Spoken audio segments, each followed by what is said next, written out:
Le soleil commençait à se coucher, teintant le ciel du parc national de Marakele, en Afrique du Sud, d'un rouge profond. Les vastes plaines dorées s'étendaient jusqu'à l'horizon, créant un paysage à la fois sauvage et enchanteur. Au milieu de ce décor paisible, une troupe de lions avançait, menée par un majestueux lion à la crinière dorée éclatante, suivi de 5 lionnes puissantes, aux aguets, scrutant les environs à la recherche d'une proie.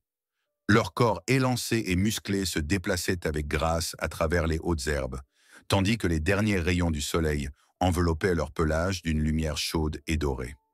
L'air était chargé de l'odeur de l'herbe sèche et de la terre, et l'on percevait parfois au loin le cri perçant des oiseaux.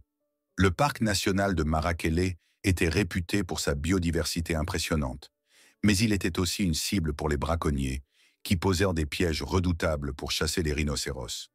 Impitoyables, ces braconniers ôtaient la vie aux animaux dans le seul but de récupérer leurs précieuses cornes.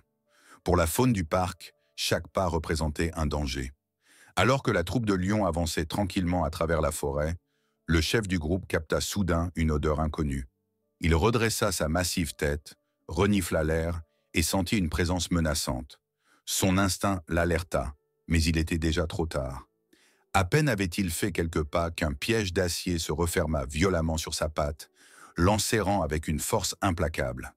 La douleur fit rugir le lion d'un cri déchirant qui résonna à travers le silence de la forêt. Aussitôt, les 5 lionnes accoururent, alertées, et formèrent un rempart protecteur autour de leur chef, les crocs découverts, les oreilles plaquées en arrière. Les lionnes se regroupèrent autour de leur chef, grondant de détresse et scrutant les environs avec méfiance. Le lion tenta désespérément de dégager sa patte de l'emprise métallique, mais chaque mouvement ne faisait qu'aggraver sa blessure. Son rugissement puissant se mua peu à peu en un gémissement de douleur. Le piège, conçu pour capturer des rhinocéros, était d'une force redoutable, rendant toute tentative d'évasion pratiquement impossible. Sa patte était désormais gonflée et ensanglantée, le sang s'écoulant sans relâche. Les heures passèrent, et la troupe veillait toujours aux côtés de son chef blessé. Le soleil s'abaissait à l'horizon, et le silence de la forêt n'était plus troublé que par la respiration difficile du lion. Un air de désespoir se lisait dans les yeux des lionnes, qui refusaient de s'éloigner de leurs compagnons blessés. Soudain, alors que la nuit tombait et que les premières étoiles apparaissaient dans le ciel, un bruit de moteur retentit.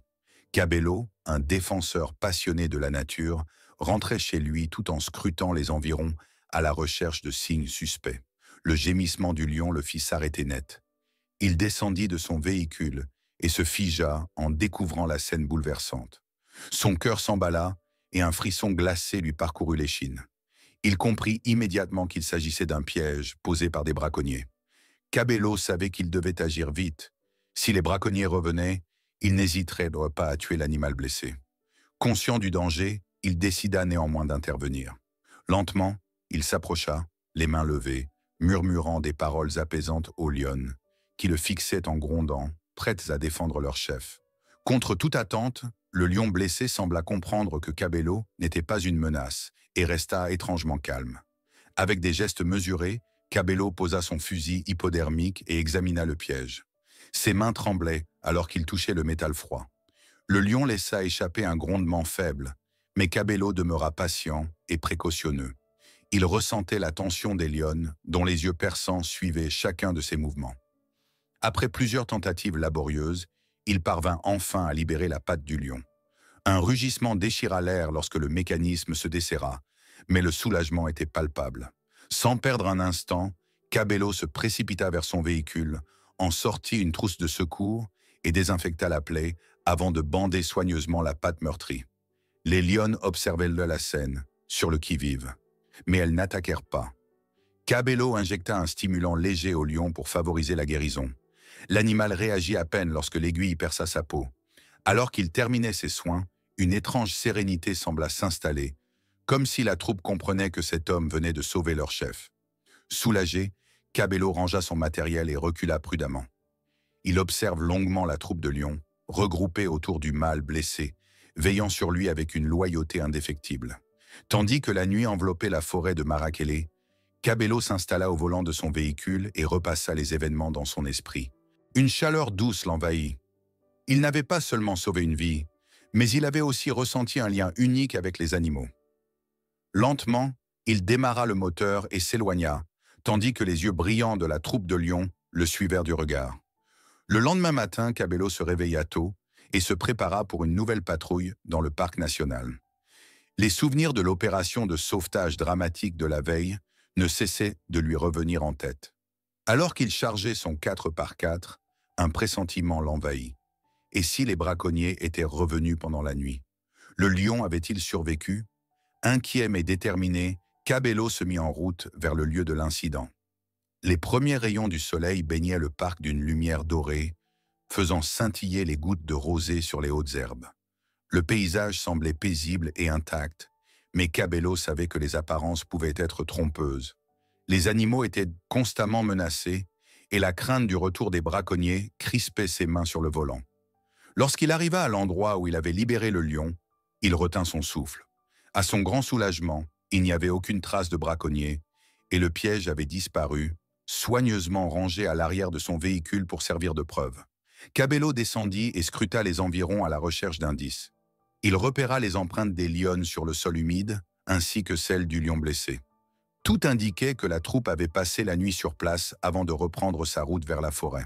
Un sourire se dessina sur son visage. L'idée que le lion ait survécu et qu'il puisse déjà se déplacer à nouveau lui procura un profond sentiment de fierté et de soulagement. Reprenant la route, il poursuivit sa patrouille. À travers le bush dense, il avançait lentement, scrutant attentivement son environnement.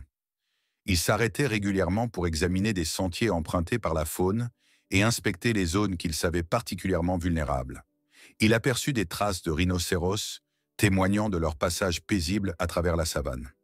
La menace constante des braconniers pesait sur lui, et il se promit une fois de plus de faire tout son possible pour protéger ses animaux. Un léger bruissement l'interrompit. Prudemment, Cabello attrapa ses jumelles et balaya du regard la plaine. Au loin, il aperçut la troupe de lions. Le mâle était allongé sur un rocher plat, se reposant, tandis que les 5 lionnes se tenaient autour de lui. Sa patte blessée était toujours bandée, mais il semblait étonnamment bien se rétablir. Ses puissants muscles se contractèrent légèrement lorsqu'il souleva sa patte et tenta de l'appuyer avec précaution sur le sol. Les lionnes restaient vigilantes, comme si elles savaient que le danger n'était pas encore totalement écarté. Un profond sentiment de joie s'empara de Cabello en voyant que le lion était en vie. La troupe avait visiblement décidé de rester à ses côtés et veillait sur lui avec attention. Ne voulant pas les déranger, Cabello resta à bonne distance, les observant en silence. Soudain, le lion leva la tête et tourna son regard vers lui. Pendant un instant, leurs yeux se croisèrent. Un échange silencieux, un remerciement muet. Cabello sentit une vague de satisfaction l'envahir et ne put s'empêcher de sourire. En fin d'après-midi, il reprit sa patrouille. Il inspecta minutieusement la zone, cherchant d'autres pièges, récupérant des restes de campements de braconniers et marquant les secteurs les plus à risque. La menace restait omniprésente et la sécurité des animaux continuait de peser sur ses épaules. Malgré le soulagement d'avoir sauvé le lion, il savait que la lutte contre le braconnage était loin d'être terminée. Sur le chemin du retour vers le centre des Rangers, Cabello aperçut à nouveau la troupe au loin. Cette fois, le lion mâle avançait à un rythme lent mais régulier, comme s'il voulait s'assurer que son sauveur rentrait sain et sauf. Les lionnes restaient en arrière, tandis que le mâle marchait tranquillement, suivant le véhicule sur une distance d'environ 5 km. Cabello ralentit et jeta un dernier regard derrière lui. Le lion s'arrêta, leva la tête et le fixa calmement. À cet instant, une connexion unique semblait s'être tissée entre eux, un lien silencieux qui transcendait les mots. Les jours suivants furent paisibles. Chaque soir, alors que Cabello terminait sa patrouille, le lion apparaissait sur une colline au loin et l'observait en silence. C'était un salut discret, un signe de reconnaissance qui toucha Cabello en plein cœur. Ses collègues rangers, qui avaient entendu parler de cette amitié inhabituelle, se moquaient gentiment de lui, mais Cabello n'y prêtait pas attention. Il savait que cette rencontre avec le lion était un message, une preuve du profond respect qui pouvait exister entre l'homme et la nature. Mais un soir, alors qu'il effectuait sa dernière ronde, Cabello remarqua des traces de pneus fraîches sur le sol. Un signe indéniable que les braconniers étaient de nouveau actifs. Son cœur s'emballa et il accéléra le véhicule. Il devait retrouver la meute et s'assurer que les lions ne se retrouvent pas une fois de plus en danger. À chaque kilomètre parcouru, son inquiétude grandissait et ses pensées s'emballaient. Arriverait-il à temps? Le lion était-il en sécurité? Déterminé à protéger les animaux, Cabello fonça à travers la nuit tombante. La nuit s'installa et Cabello roulait à toute vitesse dans le parc national, le cœur battant à tout rompre. Les traces fraîches de pneus sur le sol sec indiquaient que les braconniers étaient revenus, peut-être pour vérifier leur piège ou poursuivre leur chasse cruelle. Il savait qu'il n'avait pas une seconde à perdre. L'idée que les lions puissent être en danger à nouveau le poussa à accélérer, bien que le terrain accidenté rende la conduite périlleuse. La lune brillait haut dans le ciel, son éclat blafard se reflétant sur les feuilles des acacias. Cabello s'arrêtait régulièrement, tendant l'oreille et balayant les environs du faisceau de sa lampe torche. Soudain, il perçut des voix étouffées, des hommes qui murmuraient. Il s'approcha prudemment et distingua les silhouettes de deux individus près d'un campement de fortune. Leur rire était mauvais et Cabello aperçut un autre piège, fraîchement préparé sur le sol. Il serra les lèvres et sortit son émetteur radio pour demander du renfort. Alors qu'il attendait une réponse, un grondement sourd retentit et il aperçut le lion mâle à la lisière de la clairière. Malgré sa patte bandée, l'animal avançait prudemment, son regard perçant fixé sur les braconniers. Le cœur de Cabello battait à tout rompre. La situation était périlleuse. Si les hommes apercevaient le lion, ils pourraient tirer. Soudain, l'un des braconniers s'alarma en voyant la silhouette imposante du fauve. La panique s'empara du groupe et les hommes se ruèrent sur leurs fusils. Mais à cet instant, 5 lionnes surgirent des buissons et encerclèrent les braconniers en grognant de façon menaçante. Pétrifiés par la peur, les hommes ne bougèrent plus. Leur chef tenta de lever son arme, mais le lion mâle poussa un rugissement puissant qui fit vibrer la nuit. Profitant de la confusion, Cabello s'avança et pointa sa lampe torche sur eux. « Ne bougez plus! Police de la conservation !» lança-t-il d'une voix ferme. L'un des braconniers tenta de fuir, mais Cabello lui barra la route et le força à s'allonger au sol. Les autres restèrent paralysés, intimidés par la présence des fauves, dont les crocs scintillaient dans la lueur de la lune. Quelques instants plus tard, les renforts arrivèrent. Les braconniers furent arrêtés et leur matériel confisqué. Cabello resta auprès des lions, observant attentivement les hommes enchaînés se faire emmener. Le lion mâle demeurait impassible, son regard fixé sur les braconniers, comme s'il comprenait que la menace venait d'être neutralisée. Cabello esquissa un sourire soulagé. Après l'arrestation, il inspecta les environs pour s'assurer qu'aucun autre piège n'avait été installé. Les lions restèrent non loin, comme s'ils l'accompagnaient dans sa vérification. Peu à peu, la tension s'apaisa et le calme nocturne reprit ses droits. Le vent soufflait doucement à travers les branches et Cabello s'assit un instant sur le sol tiède pour reprendre son souffle. Lorsqu'il se releva pour partir, il remarqua que le lion l'observait toujours. Cette fois, l'animal s'approcha plus près que jamais. Il se tint immobile, son regard profond et paisible posé sur lui. Cabello n'en croyait pas ses yeux, un fauve sauvage, si proche, sans aucune hostilité. Pendant un instant, il n'était là plus que deux âmes partageant le même monde, un monde fait de danger et de lutte, mais aussi d'espoir. Puis, dans un dernier mouvement, le lion hocha imperceptiblement la tête avant de se détourner et de rejoindre son clan.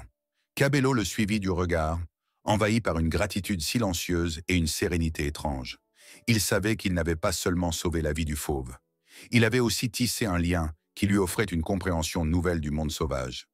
Lorsque l'aube colora le ciel de ses premières lueurs, Cabello se sentit plus léger que jamais. La menace avait été écartée et les lions étaient en sécurité. Sur le chemin du retour vers le centre des Rangers, il repensa aux événements de la nuit et comprit qu'il n'oublierait jamais cette rencontre. Le roi de la savane ne lui avait pas seulement rendu l'appareil, il lui avait aussi appris la véritable signification du courage et de la confiance. Dès lors, ses patrouilles ne furent plus une simple routine, mais une immersion constante dans un monde qui lui enseignait, jour après jour, à respecter et protéger la nature. Et chaque fois que le lion apparaissait au loin, son regard posé sur lui, Cabello savait que leur lien, lui, ne disparaîtrait jamais.